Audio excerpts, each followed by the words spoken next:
Take a cardboard and paste brown paper on it like this and make windows. Take red color, dab like this with the help of any rectangular shape like eraser.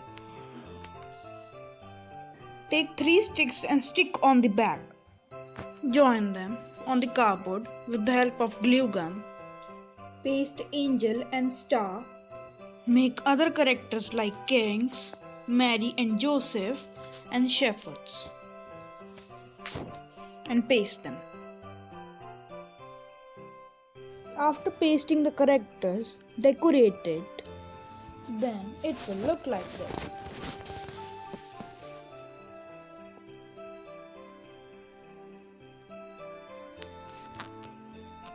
It is ready.